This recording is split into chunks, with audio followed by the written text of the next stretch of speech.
Welcome to the final installment of Supercook Corporate Conspiracy All Killer No Filler. This is a bumper episode where we will recap and fully wrap all the stories that you have heard to date and provide as much info from our investigation as we can, given the circumstances we're in. And you know the drill. All parties have been contacted for right of reply and we've been treated with silence and contempt. James Watt, BrewDog, and their cabal of enablers have not only not responded, but to date have not issued any legal proceedings or noted any of our reporting as inaccurate. None of it. Like, not even one thing. We have produced 412 minutes of media content, and that is, of course, this very series, Supercook Corporate Conspiracy All Killer No Filler, our previous podcast, Superpunk Corporate Meltdown, and an update episode to Superpunk Corporate Meltdown in 2023. Additionally to that, we have a 118-page report detailing over 100 cases of historical abuse and safety and culture issues at BrewDog, as well as anti-retaliation legislation analysis focusing in on this company, and it is all still up. I have over 200 emails with former and current staff. I have 33 emails with B Corp relating to their investigation. I have several hundred emails with two from regulatory bodies, and the same goes for lawyers, of course. And with the BrewDog communications, we've sent well over 100 communications, and since April 2022, none have been replied to. And yet the content remains up uncontested.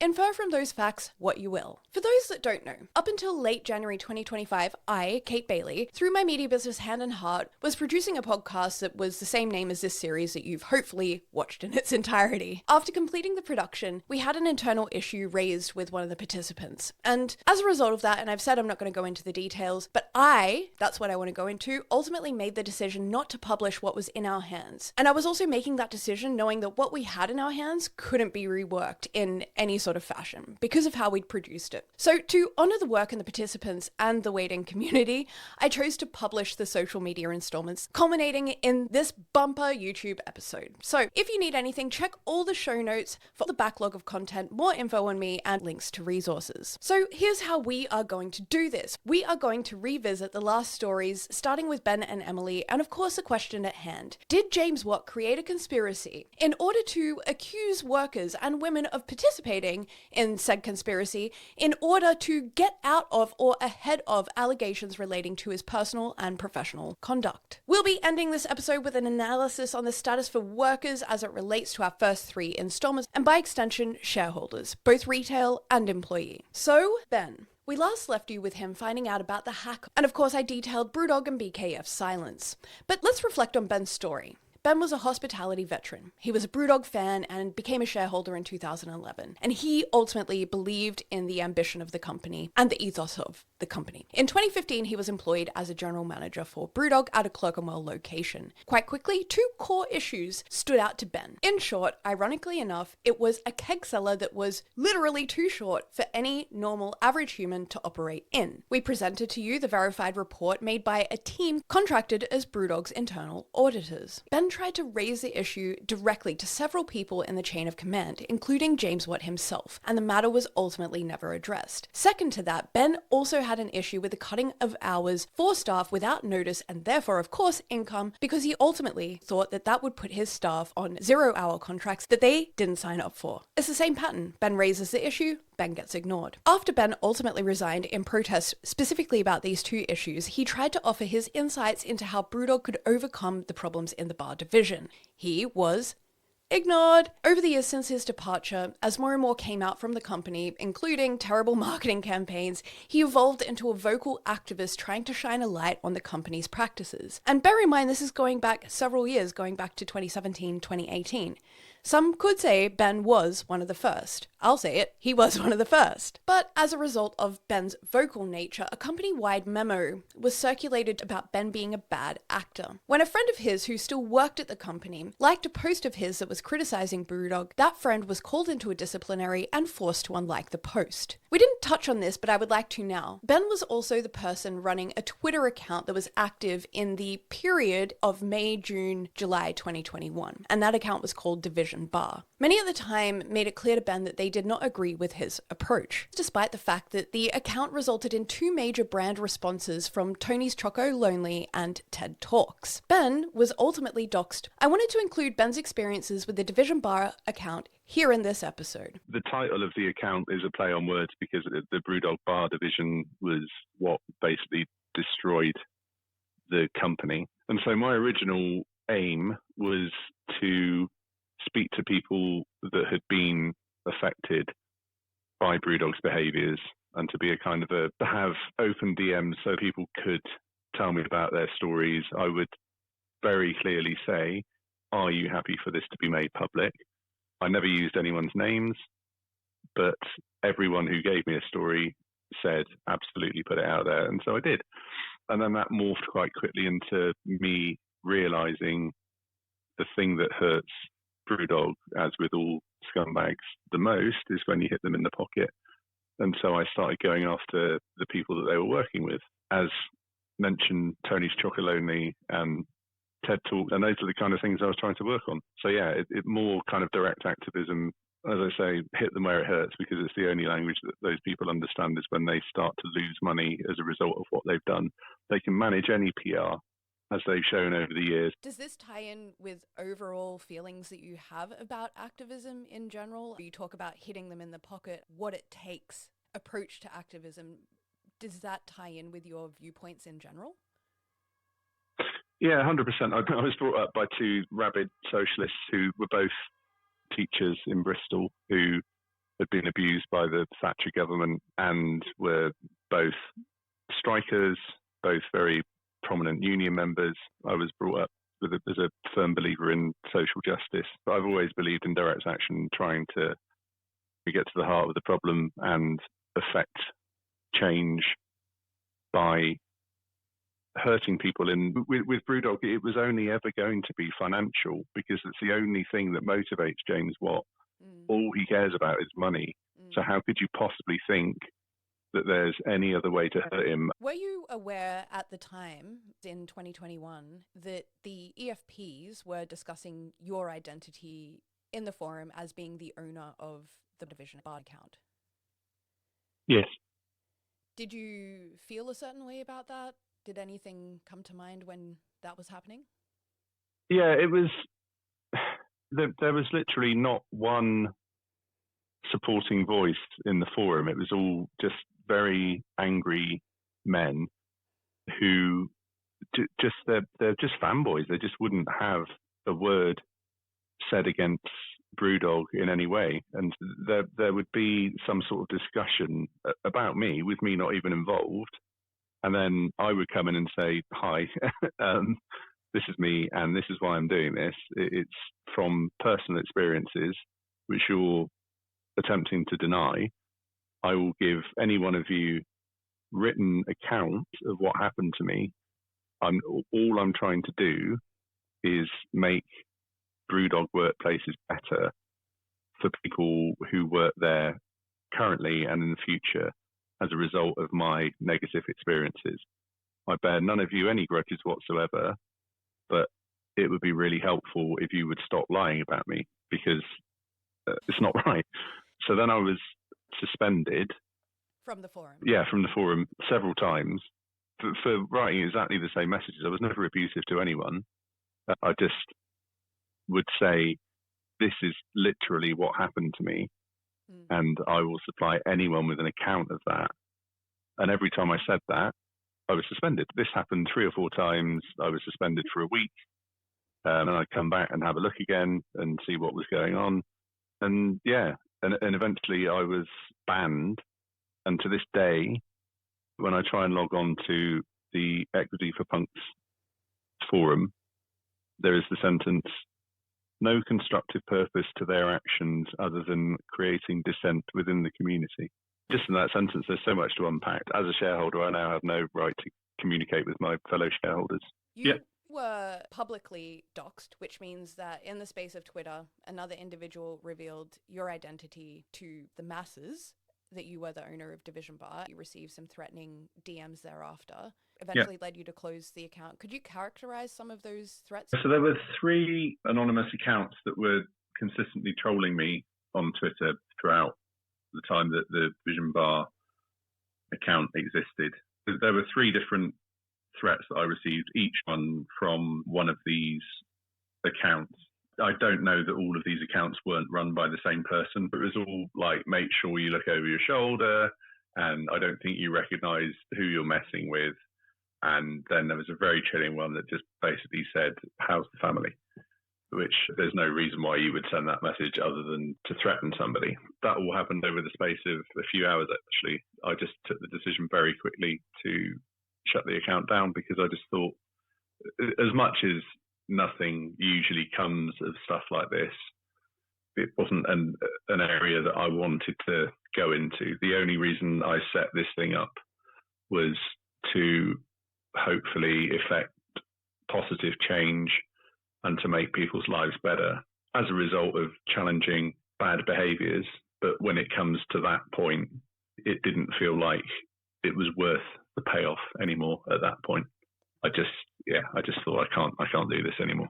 When Ben becomes a vocal signatory on the Punks with Purpose open letter, he was wrongly cast as a founder or early member, and subsequently asked to respond to allegations through Punks with Purpose that he had attempted to blackmail James Watt and BrewDog by a Sunday Times journalist. Then, just a month or so later, another Sunday Times journalist contacts Ben to inform him that Ben has been targeted by BrewDog as part of a campaign to discredit its critics, ultimately resulting in the fact that Ben may have been hacked. Ben then participated in a police investigation that could not conclude who paid the hacker. During that time, he received physical hate mail to his place of work and home. When he was again publicly referenced and accused in yet another unhinged accusation spree from a prominent BrewDog EFP, I decided once again to pick up an investigation, and I got in touch with the hacker. And you heard him say, after my stating that John Salins recommended me, that he does not do that work anymore. And he verified the hack he performed on Ben. Not to mention the fact that he contemplated selling me the proof of this hack. It is very important to point out that I believe Ben is not the only person to have been hacked or impersonated throughout what has gone on. What we do know is that multiple attempts at hacking, activists, workers, women, they're all logged. And it's a disturbing pattern when you can put it all together with sort of like a bird's eye view. It's plain as day. Now we can recall what Emili told us, which was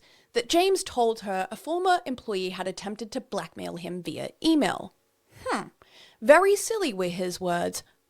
Interesting. And we know that Ben was subsequently accused of blackmailing BrewDog and that there was evidence. James desperately needs you to believe that Ben is an unhinged, jealous, bad actor out for money and attention. James has never presented one shred of actual evidence against Ben, despite me and Ben and other people asking multiple times. Now, can you accept James's version of events, James's version of Ben, James's version of this blackmail, knowing that Ben's issues working for BrewDog are unequivocally proven. And in fact, they are echoing to this day in the stories that we have heard through Brian Simpson, the trade union official. How interesting is that? Ben was in James Watt and BrewDog's crosshairs long before the Punks with Purpose letter. We know that. So it's not surprising that he was one of the first people that was targeted. The vast evidence at hand, specifically in relation to Ben, proves that Ben could not have engaged possibly, plausibly, in any of the behavior he's been vaguely accused of. Then, of course, the hacker admits first to a Sunday Times journalist he hacked Ben. Of course, the hacker refused to give the name of the person who hired him to the journalist, and the police were like, well, we can't figure it out either. So I dealt with it, and I got the hacker to admit the connection to John Salins, the owner of Integritas, which is the firm that BrewDog and James Watt proudly admitted they used. Now, did the company pay for that? Is that a good question to ask? I mean, what does it say in the corporate governance handbook about using company money, a substantial amount of which, by the way, belongs to retail investors, to hack someone? And through all of this, Ben has advocated for an agenda of improving things at BrewDog for workers. He has been steadfast. His story has not changed. As of today, Ben is still a shareholder. When he tries to access the EFP forum, which is a place where shareholders should be able to discuss their issues, he gets this message. He did everything that he was meant to. he followed every process he was meant to, and nothing has eventuated in the form of justice for him. We will, of course, have a last word with Ben before we close out this installment and series. For several months, even a year, I have emailed James, Integritas, BKF, the BrewDog board about their role in the hack. I got fed up with not being responded to, and I went to the office of James's lawyers at BKF in Glasgow to ask them to explain their role in the hack. Now, what I found was a dilapidated hellhole of a space. In fact, if a witch stood in a white room and did a spell to conjure what male loneliness would look like if it was a room, it would be these offices. Here is how the esteemed, learned, honourable men of the law treated me in their dilapidated hellhole of an office. It's nobody here. Okay. It's only me and a couple of trainees that are in today. Right. I just can't get a response. Then we're in the same boat, aren't we? Look, I appreciate so much. No, I get that.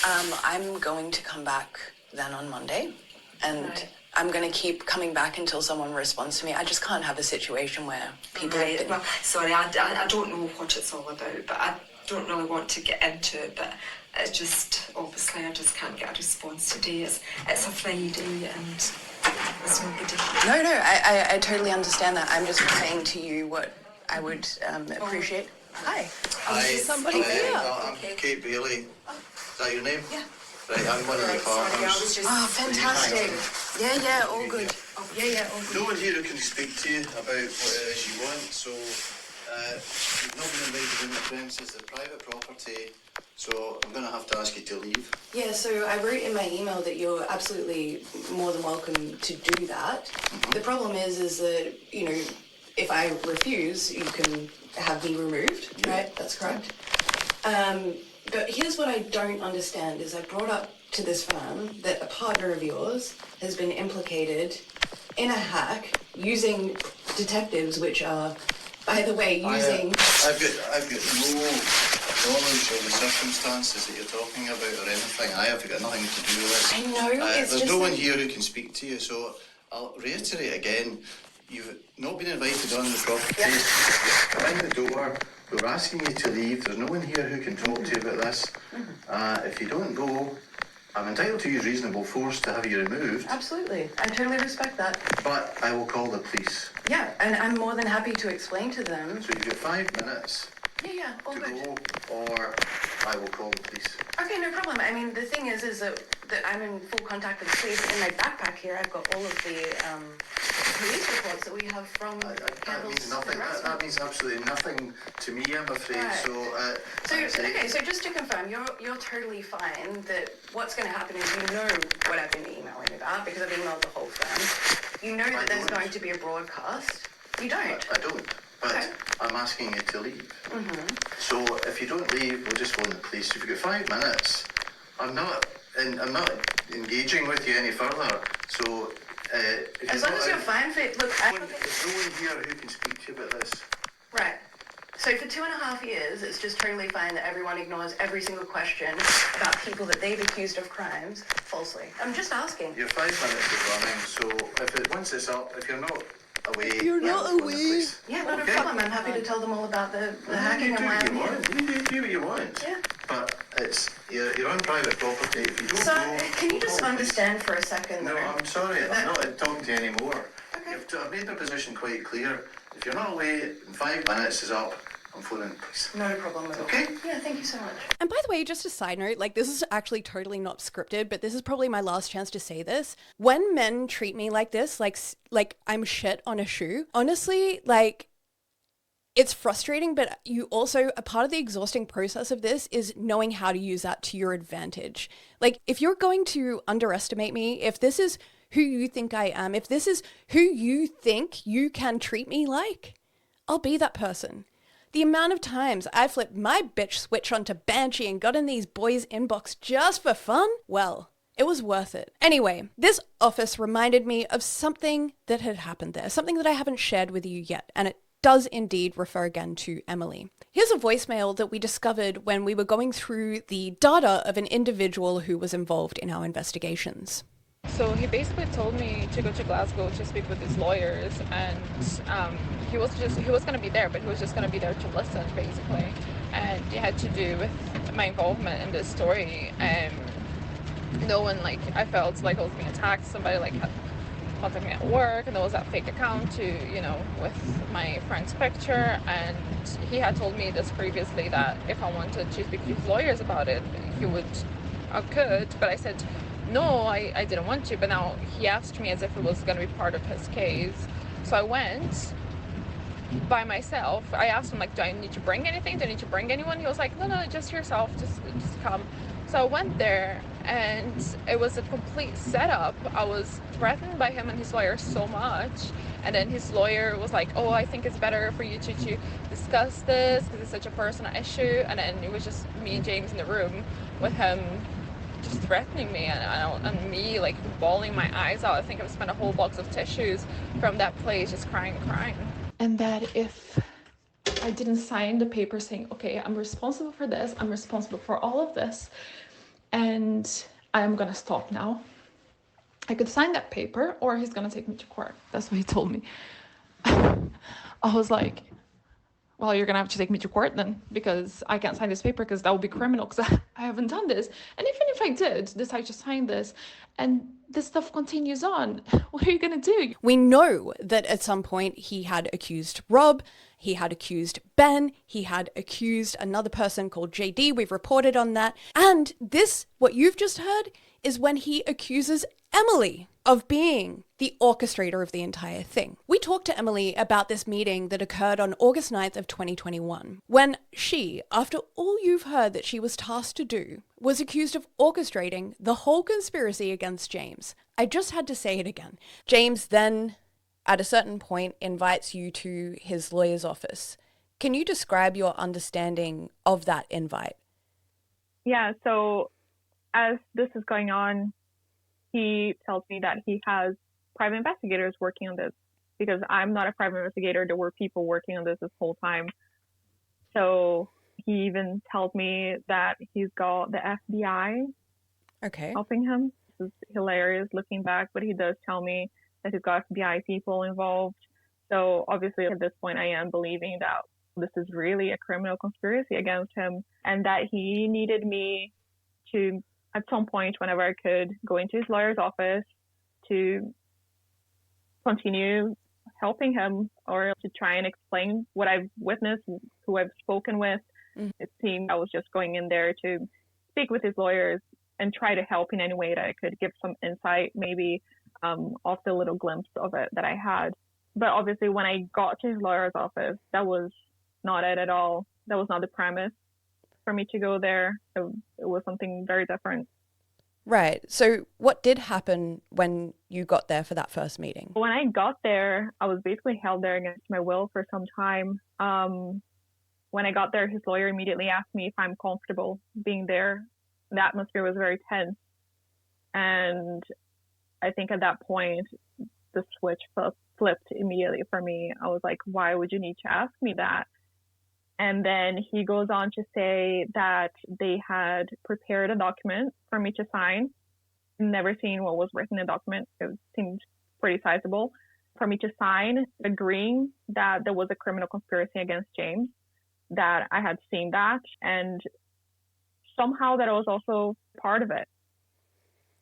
Right. And this would be my key witness statement, that not only was there a criminal conspiracy, that I was also part of it, and I was kind of confessing to it. But not to worry, nothing would happen to me if I just signed a document there. But if I didn't sign it, then they had prepared a court case saying that I was the one behind it, and that those documents that I had prepared, that case would definitely stand in court, and I would go arrested. I would go to prison if I didn't sign. These were the options. I would either admit to being part of this criminal conspiracy, but I would be fine as long as I witnessed that there was a criminal conspiracy, or I would go to jail. These were my two options. Right. And when you say you were held there against your will, is that what you're talking about, that you're given two very terrible options and you kind of can't leave the building? Or did you want to talk, what you mean by I was held there against my will? I was held there against my will because they told me that if I leave right now and I don't sign the paper, that I was going to go to prison, that I was going to go to jail. Right. That I had to resolve it. So This is the only time that I had. If I walked out and left at any point, I would just be walking straight into jail. This is how it was put to me. Understood. So you have these two options in front of you. Where is your head at and how do you feel? Well, I thought there was no way I could sign a document that I had not read, first of all. Secondly, there was no way that I could ever say that there was a criminal conspiracy against James because this is not what I saw. What I saw as time went by was a very organic sort of action against him because it seemed to me that, yeah, he had done all these things and he had been absolutely terrible and he probably had done even worse that people were not comfortable saying. For me to turn around and say that those people were wrong, I could never do that. Right. And especially because of the people involved as well. I just could not in my clear conscience do that. It was not a great deal for me either because I would be confessing to being part of something that was not true. Right. So eventually I did walk out and I didn't sign because I thought whatever it is that they've got prepared in there cannot be good, right? Because it's not true. So I walked out of the office and I called the police immediately. Yep. And I told them what had just taken place. You ended up getting documentation as well when a police officer was sent out to you. Is there anything else that you would want to speak to about these meetings or about the situation on the timeline of 2021? Soon after me leaving the office, the following few days or weeks, I had some more meetings with James to talk about this, and he offered me slightly less bad deals where I would just continue to help his team figure out what was going on. And he was trying to say that I was set up probably for this and by whoever was attacking James. And if I helped his team figure it out, then I would all be fine, that nothing would happen to me. But at that point, I realized whatever it is that they were up to was really bad and it was really dark. And I just did not want to be part of it whatsoever. This is not who I am. And because I had impression of it being so shady, I thought, this is not something I want to be part of for my own good as well. Yeah, and I do wonder, with these follow-up meetings, did you yourself question how can they have extensive evidence against me, but they're also offering me these sorts of deals? How did that track for you mentally? Well, it was very obvious the way it was being worded to me that they had set me up in a way that I could not walk away from this without helping him confirm that there was a criminal conspiracy against him. But I did walk away anyway. I think that was my problem, having walked away from it multiple times. Right. This is how I ended up in this situation, not confirming a criminal conspiracy that never existed. How did James seem at the time he was having these meetings? You know what? I think that is the first time I ever saw real James, and suddenly his personality made sense to me because things were always a little off. It was very contradictory. Nothing made sense. And then suddenly at that point, that layer was peeled off and I was able to see real James because from then on, his actions and his words suddenly made sense. Suddenly his personality was out there and I'm like, oh, so this is the real you. Right. And how would you characterize the real James? He just looked very angry all the time. Very angry, just generally very shady. Wow, that doesn't sound like something that happens in a mafia shakedown. That definitely sounds like something that should, could, and always happens at lawyers' offices. No red flags there. As you can recall, Emili was initially working on behalf of James to, as she says, mediate the situation with workers that arose in that 2021 period and with the Punks with Purpose open letter. James says that he paid Emili to get information because he was desperate regarding the lies about him. And somehow, and we don't know exactly how, she defrauded him. Essentially, based on the limited information, that is what the lawsuits say. Today, he is saying publicly that he has won 2 cases relating to a criminal conspiracy of lies, fake allegations, and that Netflix want to make a documentary about it. Let's think about James's failure to pin the conspiracy allegations on Rob, Ben, JD, Punks with Purpose, or anyone else that he accused and clearly expended vast resources on making look guilty. It makes me think that because all of that failed and he didn't really have a trial because he couldn't really win one, all of this failure to land a patsy, as it were, or the real accused, depending on which way you look at Schrodinger's conspiracy here, well, it makes me think that this is perhaps the reason why, even more recently, and not once but twice, Campbell Dean tried to coerce this individual into posting a public statement that wasn't true. Here he's claiming that this individual that he intends to sue talked to this person as part of the conspiracy. In this draft writ that was sent by Campbell Dean, that is used as evidence compelling her to release the aforementioned untrue public statement. Now, how do I possibly know that this woman didn't do that? Well, James himself says in a court document that it was another person, and in fact, that person was Emili. But he really did try that one on for an apology, a fake public statement with the threat of $50,000 in damages over the head of an individual who was ultimately looking out for workers. I reported this to the SLCC, whose process involves the law firm investigating their own conduct, which worked out amazingly because BKF turned around and said that this matter had not been tested in court. And the SLCC turned around and said, fuck yeah. We believe you, bro. Good enough for us. Fuck off, Kate, and fuck off the victim that received this fucking letter. Sorry, that really rhymes. Anyway, that SLCC response was of course reminiscent of the SRA response about a harassing email from James's lawyers that I had received, filled with lies and bullshit. With regard to your concern that Mr. Big Boy Lawyer has made false and malicious claims, solicitors are entitled to take their clients' accounts of events as true and to advance their clients' cases on that basis. They do not have to test the truthfulness of this information. As such, Mr. Big Boy Lawyer is not obliged to verify his client's version of events, and is entitled to put this version of events forward in correspondence.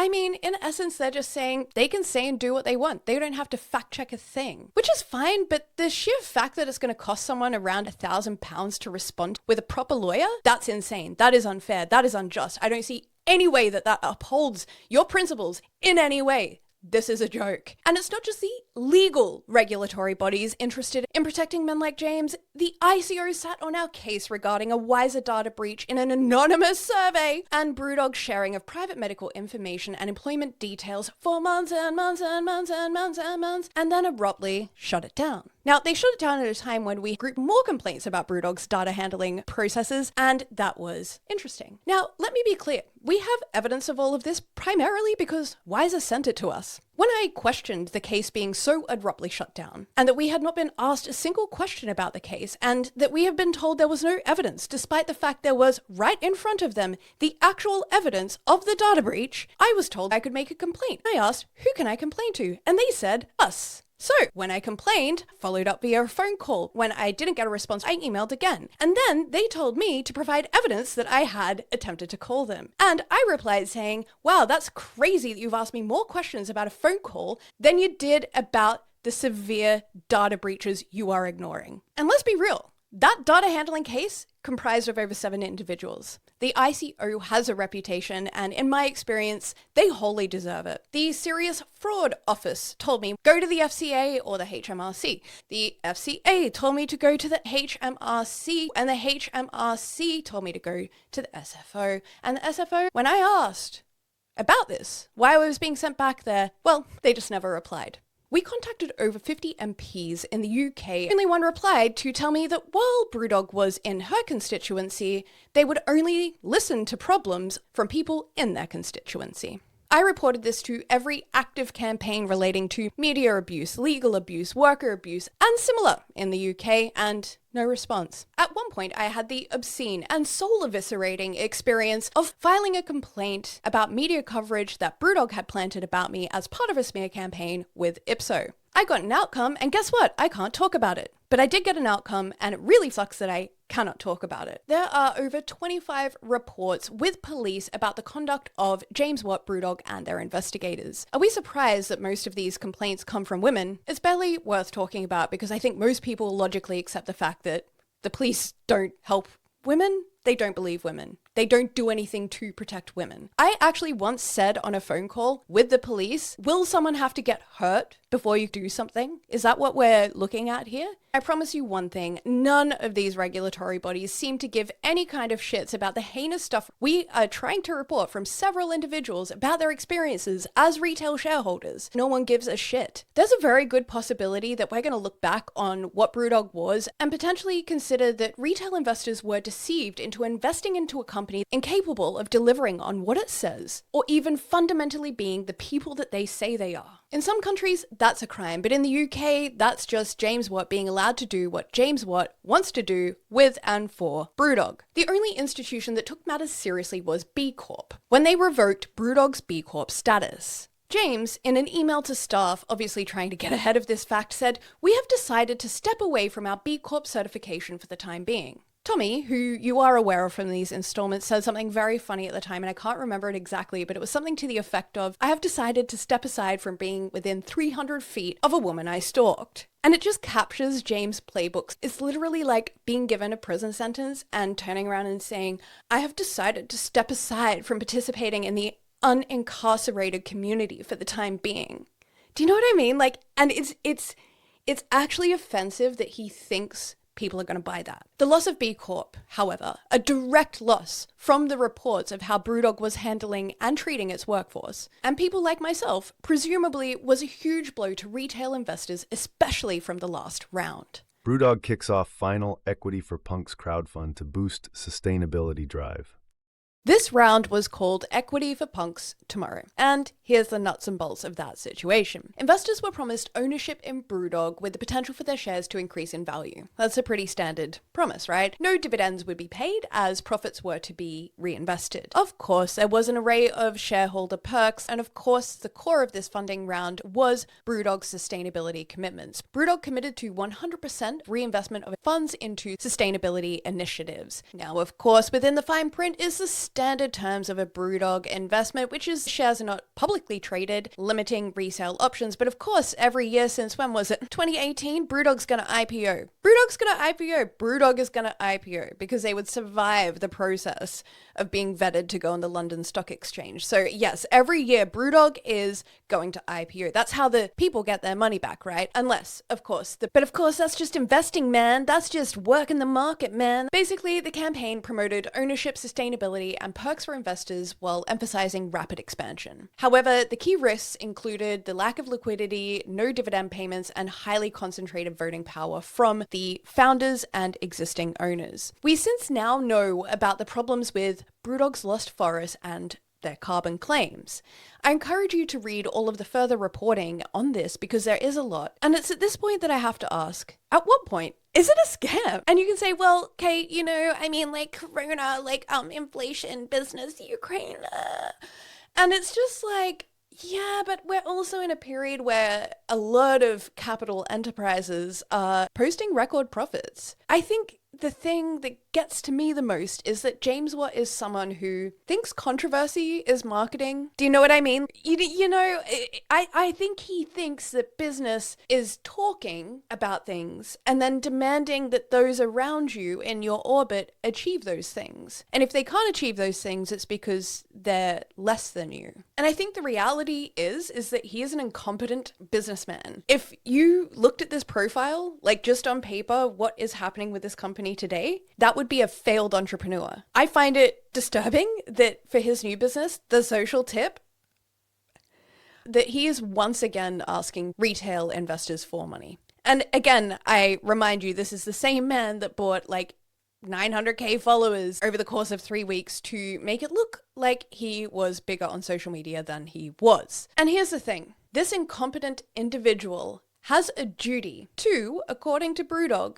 the 200,000 retail investors worldwide that have put their money into a company that has performed as well as a snowflake in the sun. Employees, former employees, unions, and the media are not the only people to notice BrewDog's momentum downwards. Retail investors are voicing their frustrations on BrewDog's YouTube videos, of course on the forum, but generally that gets shut down, on Reddit and other social media platforms. And for anyone with a smartphone, you can clearly see that there are no shortages of complaints about the lack of communication, failed delivery on other perks, and of course all of the promises. Again, I'm drawing certain lines on reporting that would have been included in the podcast, but we're not going to include here. But what I can do is very strongly encourage you to read reporting from Dave Infante on VinePair and the work of a handful of other individuals who have spoken up with concerns or even just valid questions about BrewDog's crowdfunding model and the accuracy of the valuations. Speaking of, we reported in our series the 84% decrease in share value as reflected in BrewDog's own model and as reflected in their reporting. And you will recall our reporting on the EBT, the Employee Benefit Trust established by BrewDog after a calculated announcement of rebranded employee remuneration schemes that have seemingly today have failed, and James giving away 5% of the company to workers. We reported on those issues with the EBT, including failure to post accounts, resulting in not one but two dissolution notices, and other matters that certainly raise questions for BrewDog. And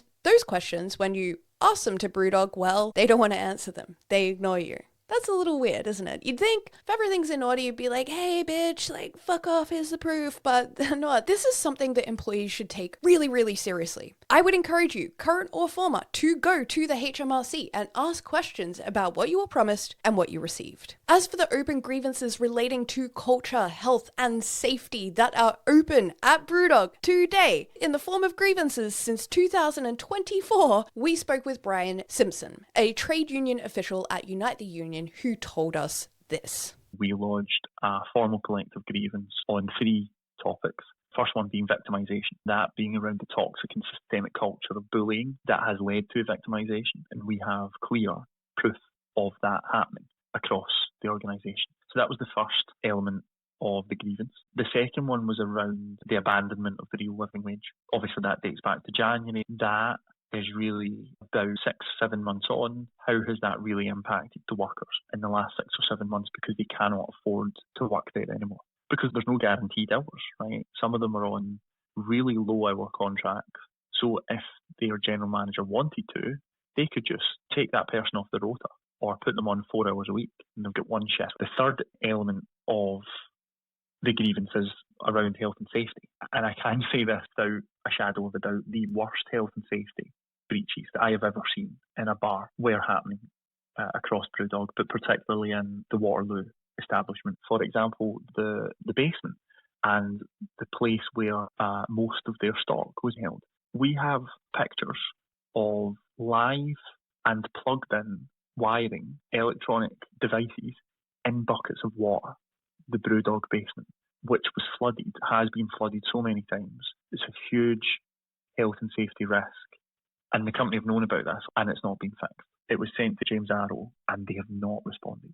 But of course, how can we forget when Brian pushed this topic on behalf of his members, he was approached by a woman pretending to be a journalist from the unexpected stars of Supercooked, that's right, the Sunday Times. There can be no other conclusion than someone at the very top of BrewDog has sent someone. I don't know what formal capacity they have, but they have sent someone to pretend to be a journalist, to gather information. That's the only conclusion that I can draw. Why would someone in any other capacity than working for BrewDog, why would they try and get information from a trade union official about the treatment of workers? It's like unbelievable. I really don't know, but it's unprecedented. And I've had death threats. I've had people follow me home. I've had, people turn up at the Unite office, like character assassinations in the mainstream press. I've never had this. And it genuinely shook me. As for the state of employees now, we're always told to talk to current employees. Here's Martin Dickey once again floundering the company's party line on that one. I also think you should speak to some of our people that work here now, and I think on the whole, people think we are doing a good job as an employer and being fair and looking after our team. Okay, but why are there 11 OPs that the board won't address? I don't know what those 11 grievances are. They're related to the workplace health and safety issues in the bars and other issues in the culture. Well, then it'll be taken seriously by our HR team and should be being dealt with fairly. The union has been ignored for 11 months.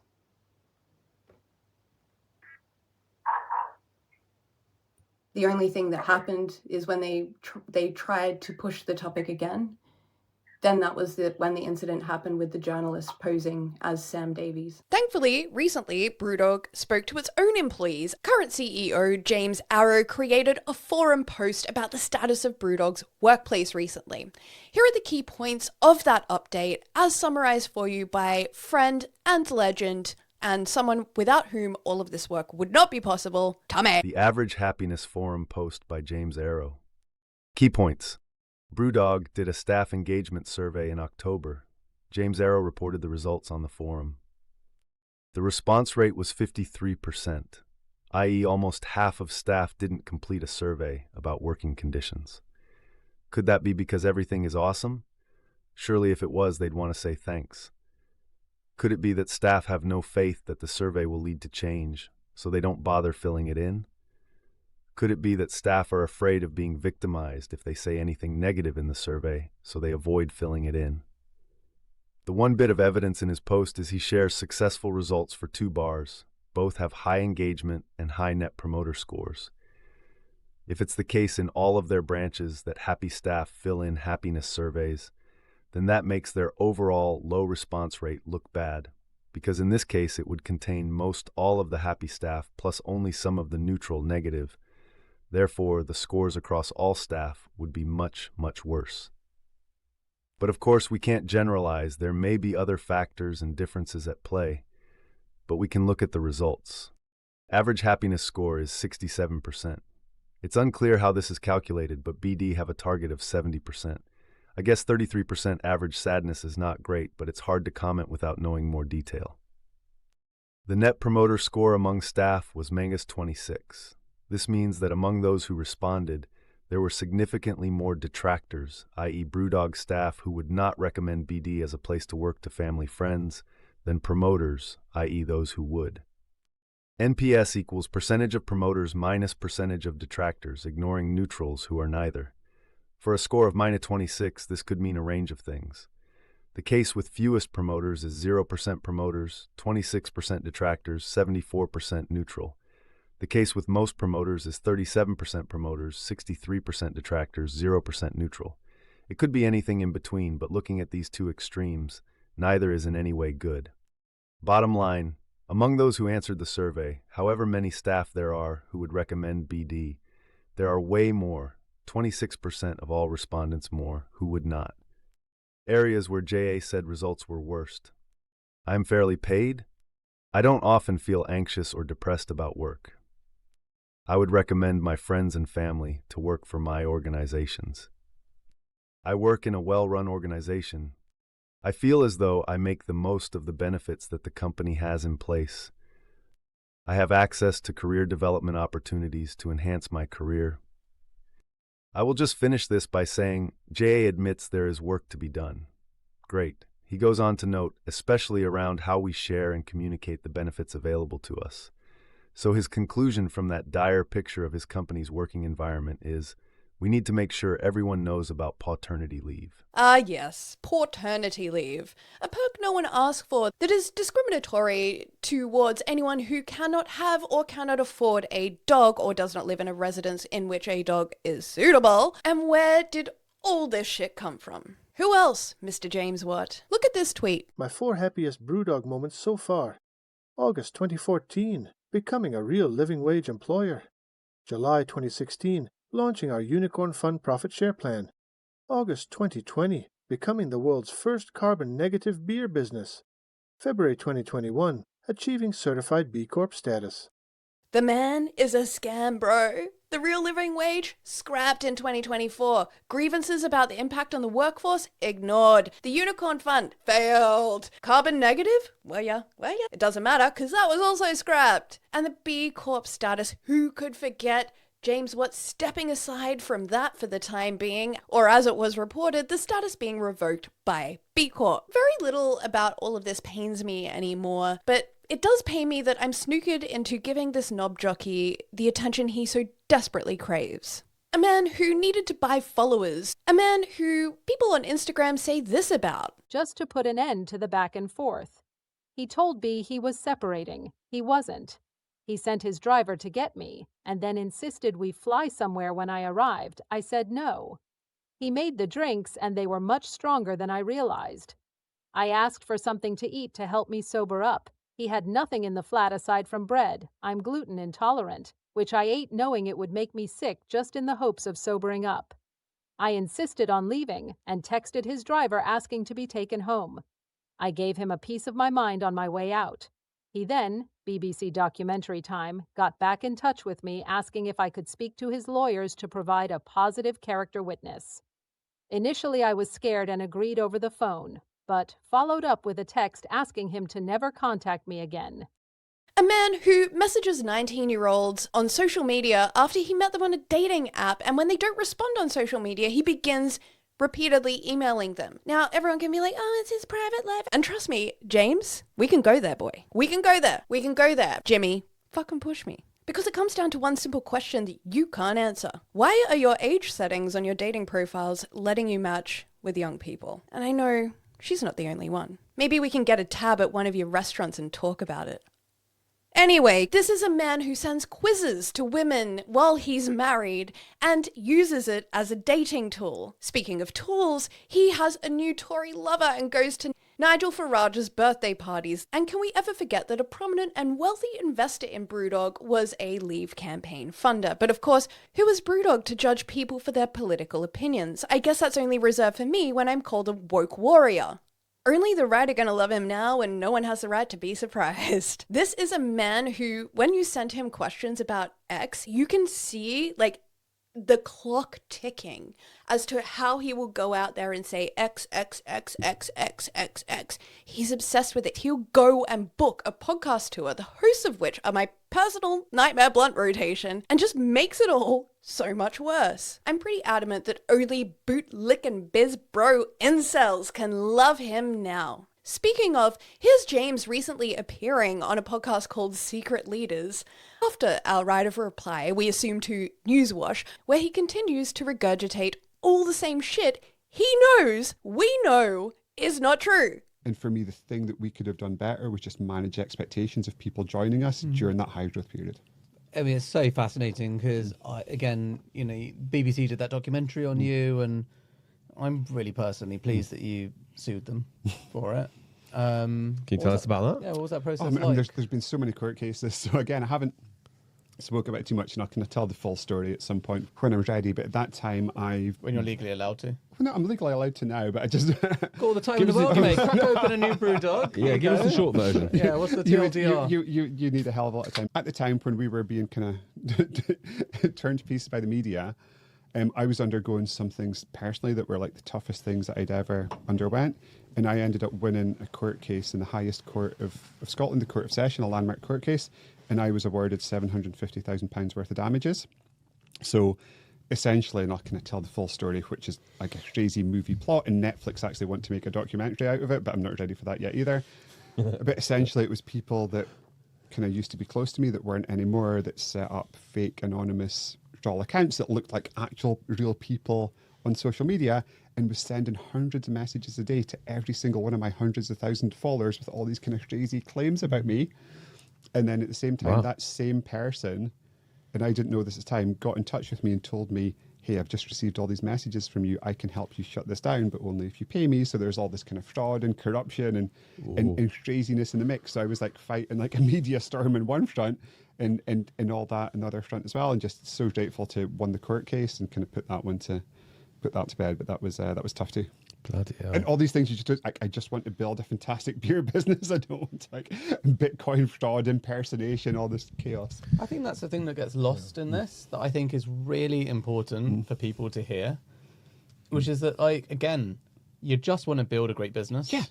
And, like, the rest of it, fuck off. Just give you the space to build that business, admit your mistakes, all that kind of stuff. But this is absurd. Oh, yeah. Netflix say Jimmy. Netflix say Jimmy.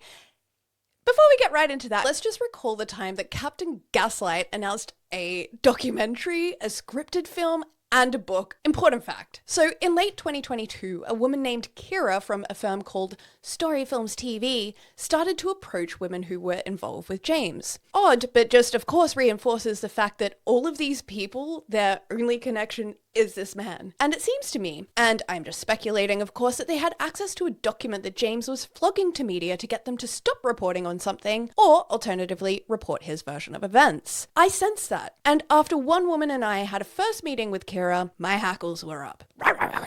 So first, I wanted to test how far along this was and their level of interest in the story. These idiots are pretty easy. Just put a little shrimpy on the little hook and send it out.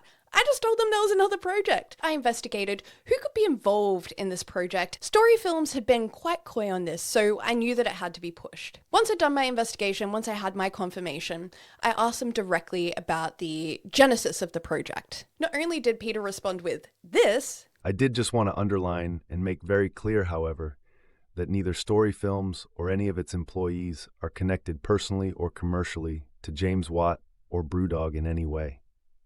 I can say that in all honesty. I'm the owner of the company, and we take our journalistic integrity and independence very seriously, and our credentials back that up. Prior to working on this project, we had never met James or anyone from BrewDog. Since then, we have spoken with James and people connected to him in relation to this story, but we are making a balanced documentary that will search for the truth in this story. Kira went and asked someone else if they were involved in this new project that I made up. The information that I had obtained, that the guy who worked on James's creepy weird shark documentary was an executive producer on the project. And when I called it out, instead of an apology, I was lectured on this man's commitment to male mental health and the production's statements regarding their independence. And Peter was like, yeah, Kate, you can call me, let's talk about this. And I'm like, no, dude. You can call me Mr. Award-winning producer. And when the woman who had detailed her security concerns and vast experiences of intimidation to Story Films TV let them know her feelings about this development, she was told, "We have been discussing it here and developing the idea around telling a story about power. We saw the Daily Mail version and presumed there was a scam story to tell, but after research calls and learning more, we saw there was a unique opportunity to tell a story of power and power dynamics in life, work, and dating. It feels incredibly timely to explore this. I appreciate there are many specifics to discuss, but in a nutshell for us, it is a story of power." Because nothing stands for power like lying to the victim of a man who you have been told is a criminal crazy person and never apologizing for it. And then Story Films goes silent and refuses to update us on any further production. Let's just keep in mind, everyone at this point is just sitting around wondering if James's announced shit is going to go ahead and if their lives are going to be in a toilet because he is sullying their reputation. So I have to contact Netflix, who at least respond. And through it all, Peter just slithers through it with deflection. So when I did the final writer reply to Netflix for this podcast, they said this. "Dear Kate, this is not a Netflix program. We did not greenlight any program about BrewDog or its founder. Regards." And then Peter was a little bitch about it, which is ironic because I'm just trying to fact check, bro. I thought you might be interested in that, but evidently not. Anyway, it was extra delicious, therefore, that James went on this Secret Leaders podcast and proceeded to regurgitate the shit that I was like, hey, this is the shit he regurgitates and this is why I need to check with Netflix because you, Peter Beard of Story Films TV, will not respond to me. Anyway, James is on this show being like, Netflix really want to have this documentary, but I'm just not ready yet. And to that I say, bitch, ready for what? It cannot be true that Story Films were really having your cooperation if this was really going to be about the truth of the situation, about what I have reported on. But it is true that Story Films has had James's cooperation. So that makes you think, who was Story Films lying to placate? I personally cannot think of a fate worse than being connected to this shit show forever on a global streaming platform. I am personally offended by the actions of Peter Beard and Kira and Story Films. It seems like these folks in media seem to think these awards give them a license to be smarter than the people whose stories and trauma they seek to profit on, whose stories and trauma will pay for their kids to go to private school. And I'd like to say to all of the people, this is blanket, these people that we've just talked about, but blanket anyone that's crossed me in this shit and acted without integrity. I say this with the fire of 1,000 suns. I will remember you. Will you remember me? As of 2025, you now know of several alarming issues that have developed or are still developing as it relates to BrewDog, James Watt, the BrewDog board, and the corporate governance. If you asked AI to summarize it, it'd probably say something like this. Shit is totally beyond fucked. The original Supercooked Corporate Conspiracy podcast was clocking in at around 12 hours, so you can imagine there is just so much. You know that this wasn't the way we intended to report, but I would like to think that it reflects the nature of these last years for me. Chaotic, honest, and assiduously investigated. I am at peace with this because at the end of the day, I am but one investigator, fraud examiner, workplace expert, reporting podcaster, funding agent for cases, lawyers, psychologists. I am all that I have been as one singular person, and I am at peace with this because it is out and it will serve those who come forward in the future. People will come forward in the future. I know it. It's happening. I'm not scared of him or BrewDog. I used to be, but I realize their rhetoric is so hollow. You can always run out of lies, but you can never run out of the truth. In the original podcast, I had recorded something that I feel reflects the true why of why this podcast exists. If you will indulge me, I'd like to share that as we begin to close out this series. Just one last indulgence for the record, please.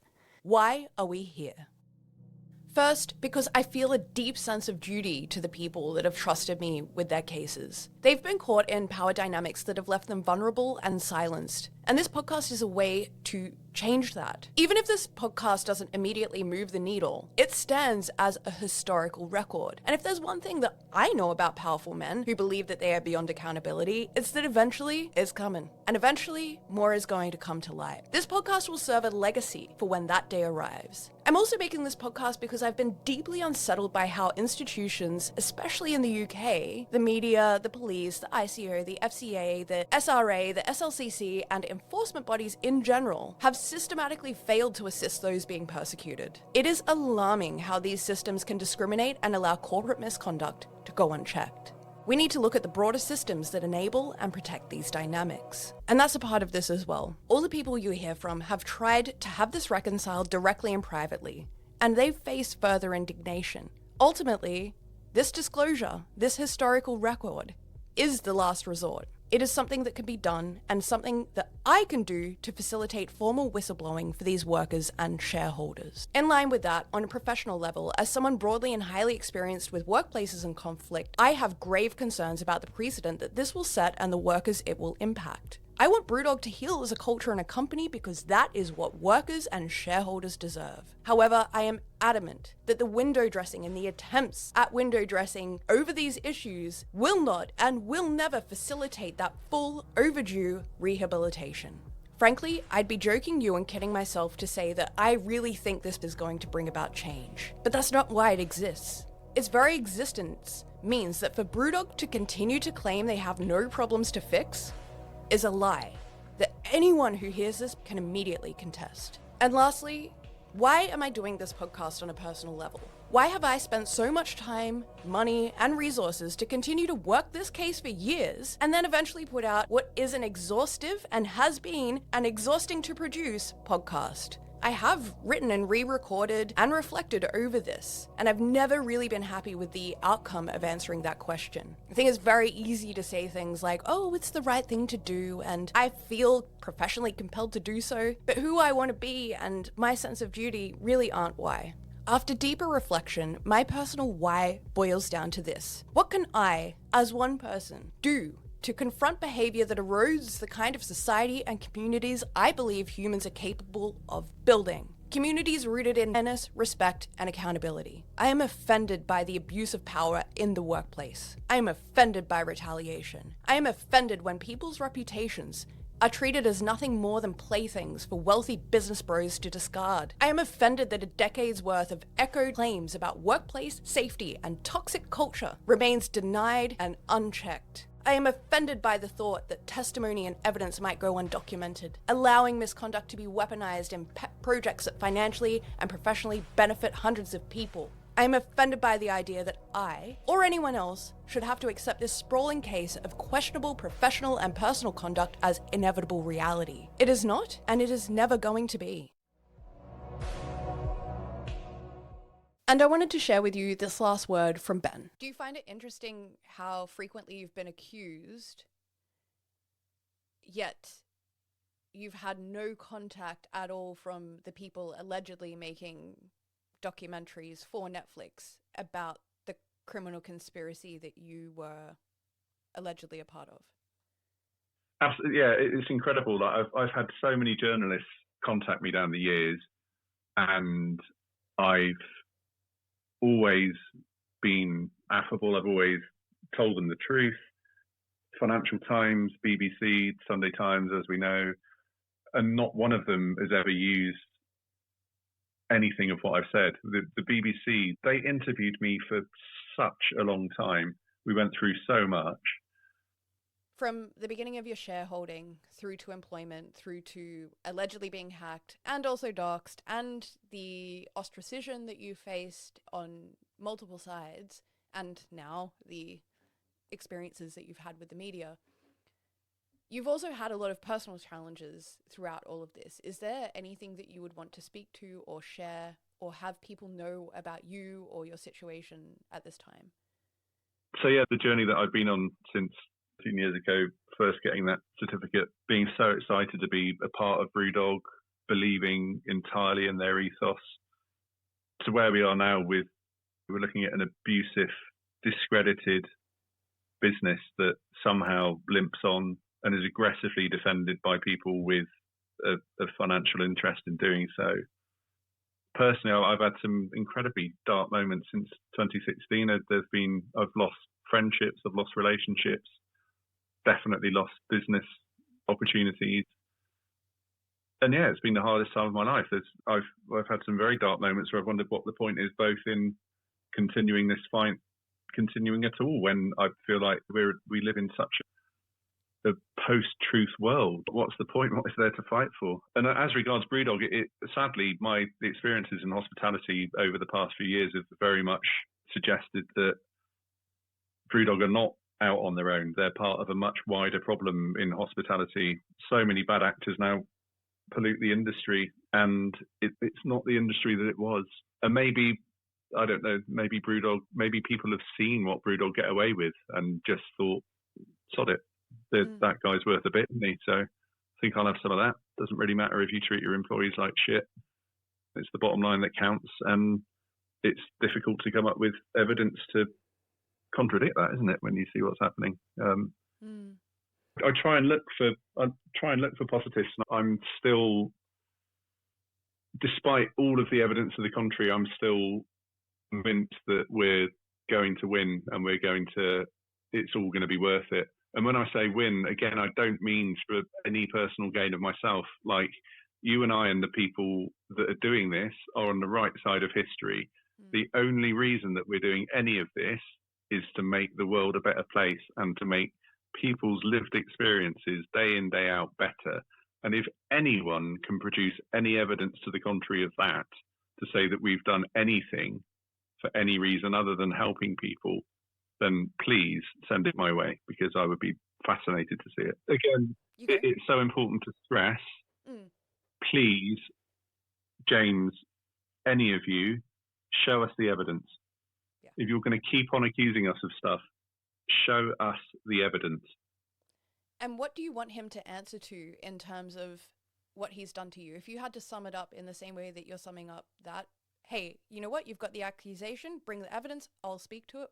What do you want to say to them in regards to their alleged treatment of you? So I guess there's a few different levels to that. I would like for once to hear him apologise and mean it about the specifics of what he did to myself and my team at Clerkenwell. I would like him to either produce evidence of what he accused me of or drop that and again apologise accusing me of it, which he would have to do because there is no evidence because I didn't do it. Mm-hmm. And I would like him to be prosecuted for hacking me. Those are the three things, and that's nothing less than that will do. There is no closure until all of those things happen.